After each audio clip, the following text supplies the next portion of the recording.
Hi everyone, I'm Samkelo Mathebula. I'm a kid from White River in Mpumalanga. I call myself a Coca-Cola connoisseur. What that practically means is I love the beverage Coca-Cola way more than anybody should ever love a beverage. And I studied BCom accounting at Wits University, and this is my story. In this universe, we're constantly learning, exposed to new ideas and perspectives.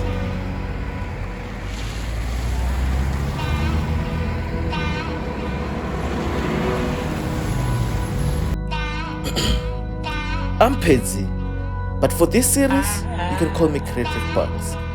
I'll be sharing ideas from the little experience of life that I've had. But there's still so much out there to learn, and I would like to invite you to come and experience those with me. Welcome to another video.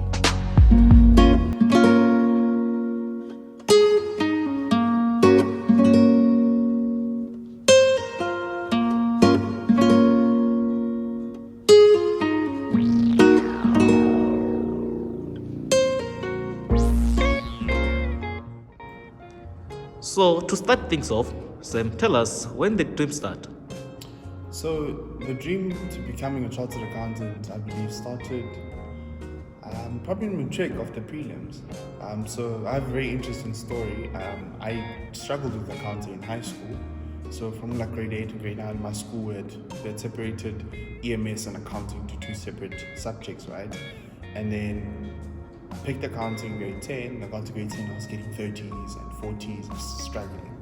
And I'd always ask my accounting teacher to sign we had forms we could sign our subject change form. And then she always refused. She was like, I'm not going anywhere. But other people could change. And I was always confused. Like, I'm getting 30s, I'm getting worse marks than them, but she's refusing for me to change. Grade 11 as well, I was getting 30s, 40s. And then in matric, there was just a shift in my mindset, I think. I think it hit me reality that I need to understand this. I need to work hard and get this thing, or else I'll be at home for the next year when my other friends or friends are going to university. And then prelims, I remember got like 78%, which is the highest mark I'd ever gotten, because in June I had like a 40 something for accounting.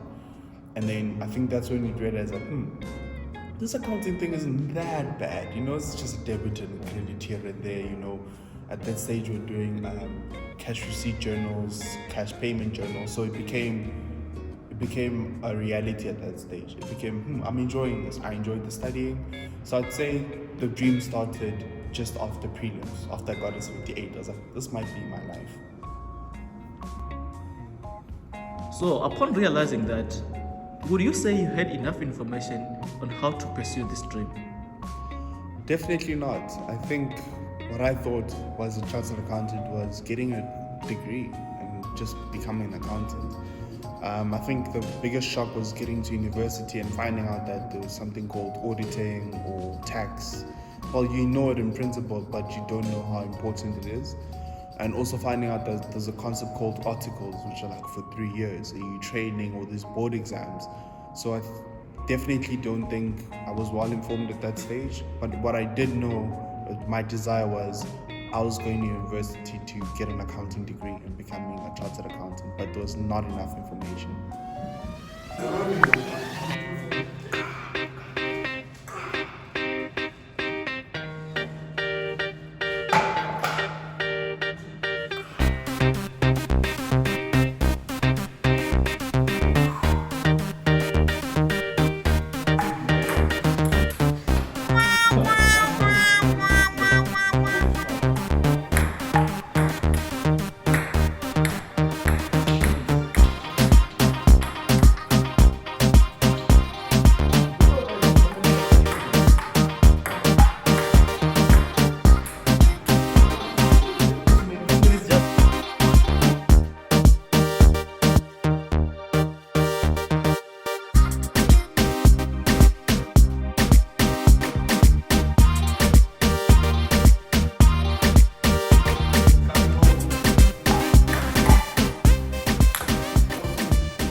What's going on?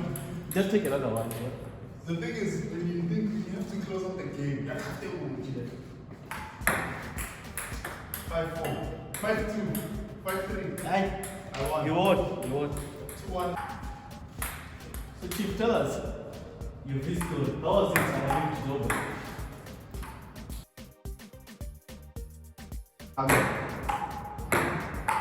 It was my first time in Joburg in a very long time. As a kid, I mostly gone to Victoria. So seeing the shift between the two places, and also where I'm from is a very small city, or small town. So it was quite challenging, language barrier. Unlike Victoria, it's true to Botswana, Joburg is so diverse. There's Zulu people, there's Venda people, there's Tsonga people. So it was quite diverse, and it was a very fast-paced life when you're coming from a small town. So I had to adjust, and the very first time I heard of Uber was in Joburg. So back home it was taxis. Now here there's an app that you can call and you get into a stranger's car, and he takes your card. Doesn't make sense, but anyway, so it was quite an experience. And then when you get to Wits, how was it? Big expectations. So with the Wits story, my dad went to Wits. So he had told me, yo, there was men's areas and this and that, and we walk on campus, and he was showing me, also in my Mahlangu house this way. So, but I think Wits was, I think it exceeded my expectations in some parts. I definitely think it did. Okay, and then first year, how was life? First year life was very interesting because you're sharing a room with somebody you met for the first time, and then you sort of adjusting to what Wits requires of you. You're studying, it's exciting, you're meeting new people, like Pangs, for example. But it was great. But also I think it was a shift in, it was quite challenging as well because it was a mental battle. There was nobody chasing after you anymore. Hey, come to class. Hey, do your work. It became you. It became, everything has been your decisions. Everything that you're faced with, it's up to you now. And also I think another big challenge was finances. Okay. Biggest challenge ever because you get to uni, you have your own card now, you need to manage your finances, you need to buy your own groceries. And if you're broke, you in some ways have yourself to blame. Because you went to that Wimpy garage in Empire Road and bought sweets and Wimp, so but overall I think first year was a great learning experience. Academic wise, how was it first year?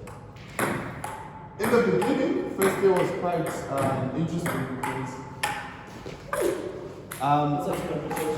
I remember finishing matric and like, oh, I'm done with maths, yeah. Then get to Wits and like, oh, maths, computational maths, and then there's negative marking, it's multiple choice. So it's crazy, those stats. But I think academically first year kind of was, it was a challenge and also not much of a challenge. It was a challenge based off of, if you weren't working consistently, studying for tests was difficult because there's a huge chunk of work to cover and you weren't consistent. So now you've seen this for the first time, you're writing the next day or the next few days, you're stressed, you overworked, you're barely sleeping, so many energy drinks, whereas if you were working consistently, you were more relaxed compared to somebody who was just studying for tests. So I think the mentality I had, which was a bad mentality, was high school you study for tests, whereas university requires you to study consistently. You not just study for a test, but study to understand what you're dealing with, what you're learning. So I think that was the biggest mistake that I made in first year. I did correct it on stats. I did very well in stats because I was working every single day consistently. The Z scores and everything, that was great. So yeah.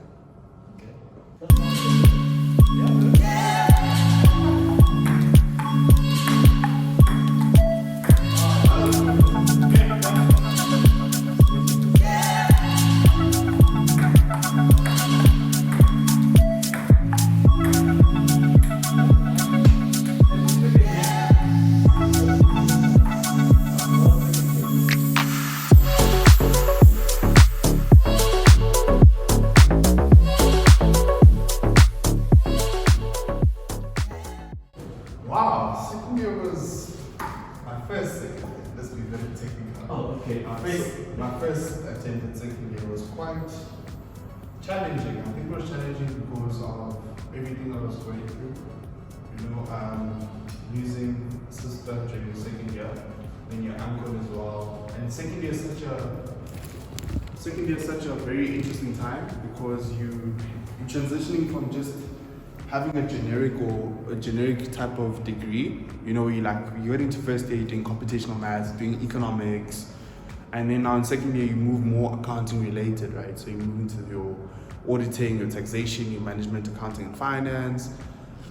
So it becomes more accounting than just commerce, right? And then it comes with a lot of great difficulty. Auditing was a very difficult module, you know. Tax was also quite challenging, and then we were doing, I think it was 7 modules in the first semester, second year.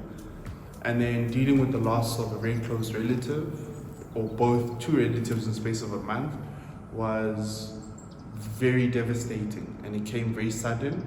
So I also think I struggled with dealing with it because I just was in denial about it. Like, it didn't make sense that someone that was that close to me, someone who taught me how to speak English. I struggled speaking English when I was a kid. So my older sister taught me how to speak English. She taught me maths. She taught me how to speak Afrikaans, carols, all those things, you know. Every day was a struggle. Waking up was a struggle. Going to school was a struggle. Family was supportive, definitely. I went home quite a lot in second year because of I wasn't okay. And I think it all came crumbling down. Or the final straw for me was getting to December when Wits is releasing our results, and then seeing that I'm repeating, but not just that, but I was academically excluded. So that was just I think was the final nail in the coffin that my life is currently getting out of control, and it's a mess. And I don't know where to start to fix it. I don't know how to fix it. I don't know where to from here, you know.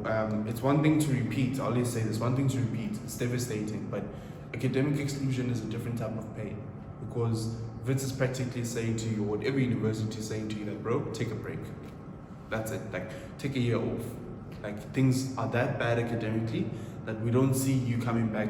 There's no chance. Well, they're saying to you, the prospects of you excelling if we give you a chance to come back are very minimal. So take a break. So after that, I appealed, and luckily my appeal was successful. So it's time to go back to Wits after that.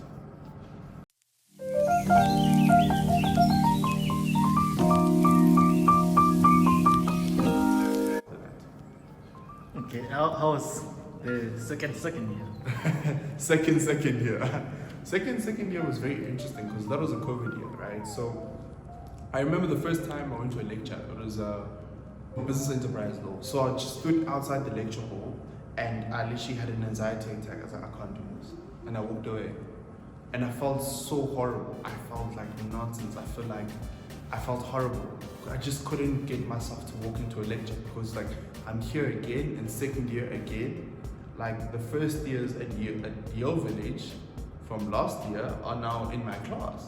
We're age mates, we're in the same class, you know? The people I was helping here and there with some accounting one or computational maths are sitting with me in class, and that is humbling. It's I think also based off of my appeal conditions. At the time, Vincent said conditions that by June I should have passed all my exams, right? So if I didn't pass, they would kick me out an appeal. So I had to pass those, work really hard, and it was just consistently working. Also COVID, there was nothing to do. You couldn't go outside, you couldn't do anything else. And I mean, you probably get a bit tired of watching TV, so it forced me into the routine of working, studying, working hard. Because if I don't, they'll just kick me out and they won't allow me to appeal that. So that was second year summarized.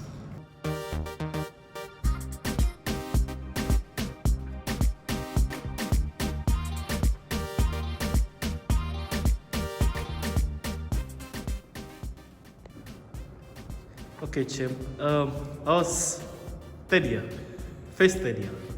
Thanks for saying first third year. First third year was, that was very, very, very interesting. I think it was very interesting because you walk in with the mentality of, I'm in my final year, I'm getting this degree, you're highly motivated, but also you're fatigued, you're tired. You're tired from first year, from second year. It's been a long journey, and I think accounting degree, I think we sometimes forget how difficult it is and how taxing it is. When other kids go home, you sort of avoid going home because you've got a project or you've got this and this. So I was quite fatigued, and I didn't realize I was until the year started progressing and we were working, attending tutorials, and I realized, this is a lot of work and I'm tired, right? So, and also third year was quite difficult.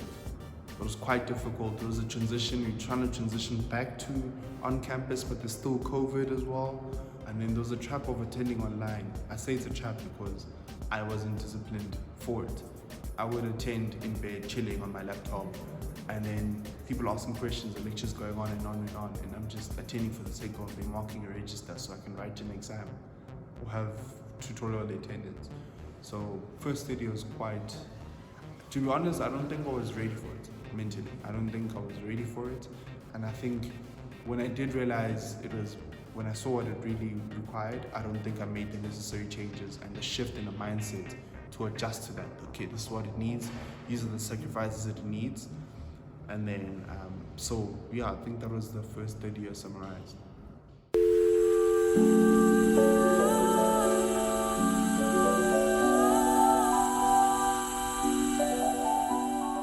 It didn't go my way, so now it's back to Wits for my 5th year at Wits, and I'm repeating 3rd year for the second. I'm repeating 3rd year now.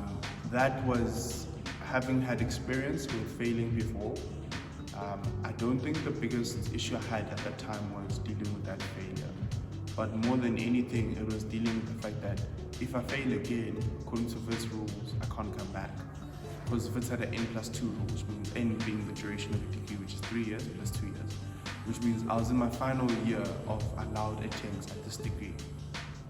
And if it didn't work out this time around, I'd have to appeal and fight really, really hard, right? Wits, I was the chairperson of ABASA, which is ABASA, the student chapter, which is the Association for the Advancement of Black Accountants in Southern Africa.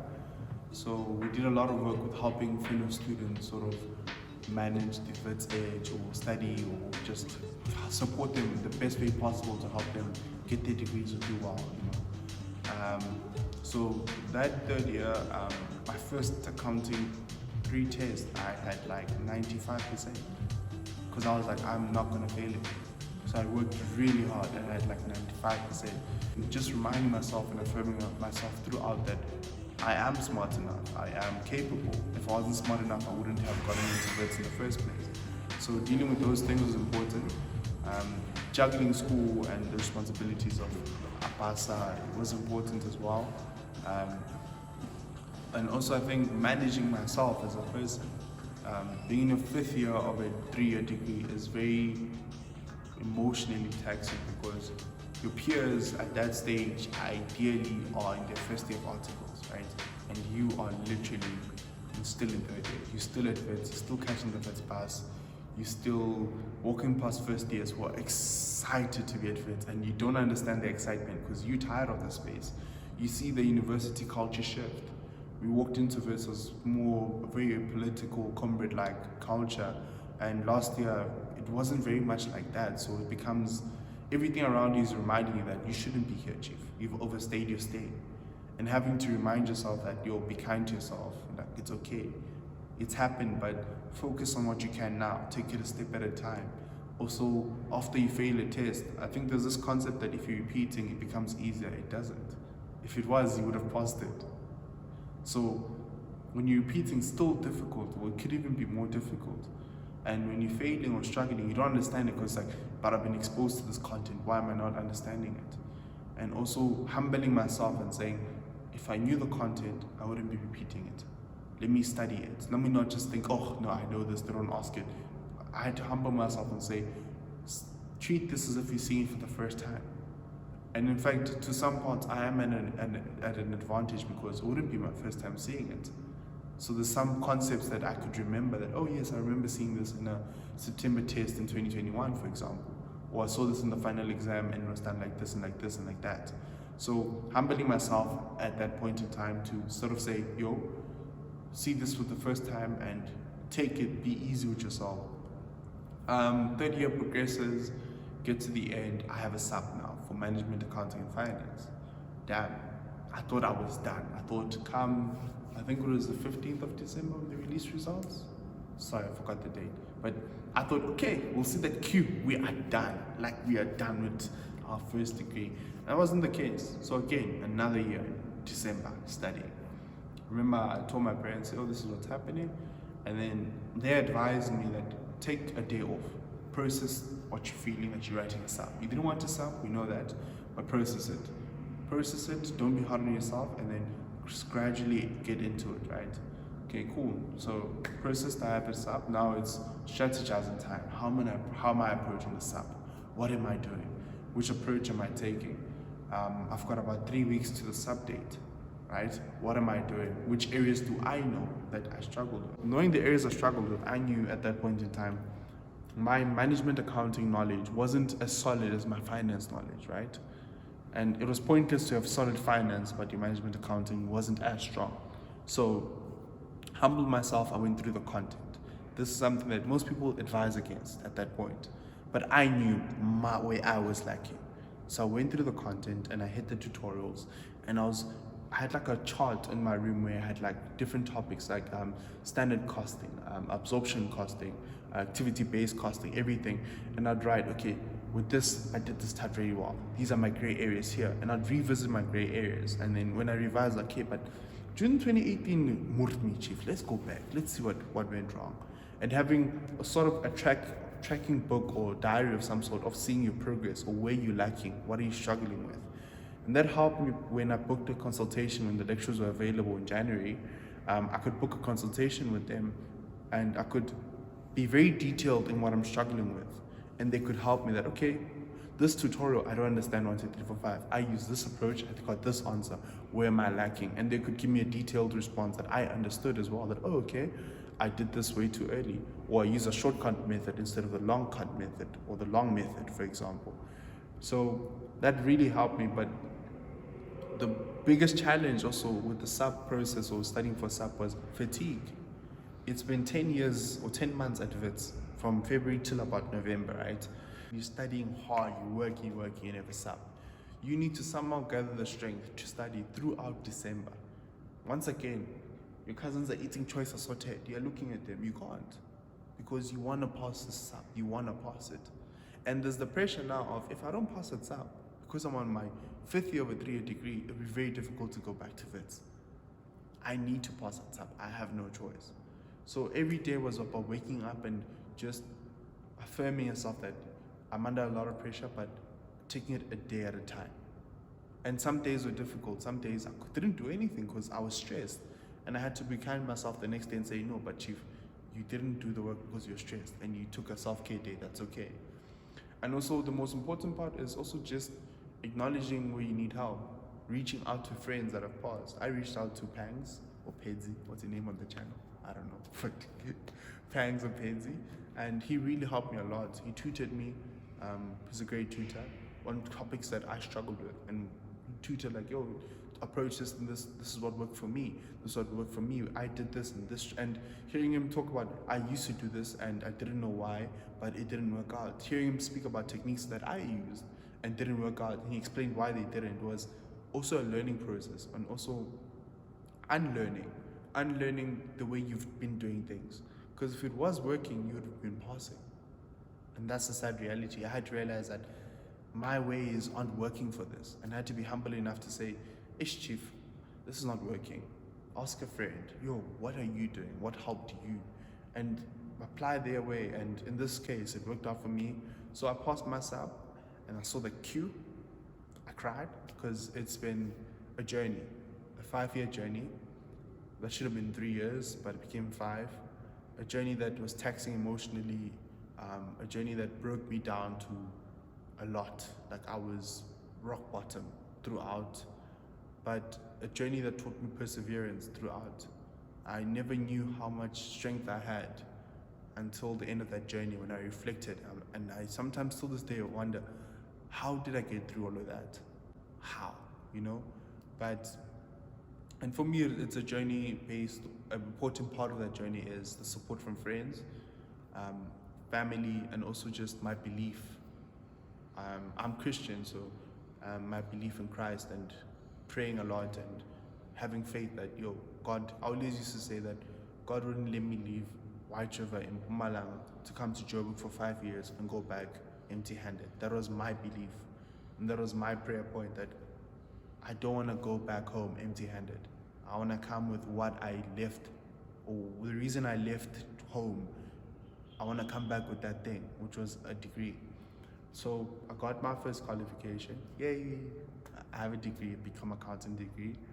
And then shortly after that, I think I've seen amazing blessings in my life. I got a job after that, which is amazing. I got a job in an industry I never thought I'd ever be in. I got a job in cosmetics, a beauty cosmetics industry, at a really, really amazing company, fun. I got a job there, it was great, as an intern. So intern, first job, it felt like the first day of school, literally. I remember my dad dropped me off there, and then he was taking pictures of me like I was a grade 1 student again. And I laughed, and he's like, okay, go in. I'm like, I'm scared. And he's like, are you scared of walking into a building? And then when he said that, I was like, actually, this is very funny. Then I just walked in. Also being blessed with Spunky. If you know Spunky, you know Spunky. If you don't, but Spunky is not a child, don't worry. He's not a good person. But Spunky has also been an amazing blessing. Yeah, I think I've just been really, really grateful for how my life has turned out. In the past, or the 3 months after graduating, I've been blessed with things that I never thought I'd ever be blessed with in such a short period of time. So there's a common saying that there's light at the end of the tunnel, and I believe that there really is. And I believe my story is evidence of God's faithfulness, but also that there is light at the end of the tunnel. And it doesn't just end there, the journey continues. The dream is still alive to become a chartered accountant. I'm in a different route that I never thought I'd take. Getting my first degree, becoming an intern, working, still studying, not at Wits though, but I'm still studying. But it's been a beautiful journey, and I hope my story inspires someone out there to just keep going, even at the lowest of your lows. It's okay to feel like you are tired. It's okay to feel like you can't do it, but the next day wake up and try again. And the most important part of every single thing we do in this life is the fact that we tried. Even if you trying is an hour, but that is effort, you tried. So every day, choose to try. If trying for you means doing your bed and spending 1 hour studying, or whatever trying looks like to you, try. Because effort goes a long, long way. Because today it's I tried 1 hour, and tomorrow be like, let me try more, let me try more. And gradually, after a long period of time, you realize you're trying the same amount of hours or the same amount of effort that you thought you would never be able to get to. So it's a gradual process. But my name is Samkelo Mathebula. I'm a kid from White River, Mpumalanga. Like I said, I love Coca-Cola, the beverage.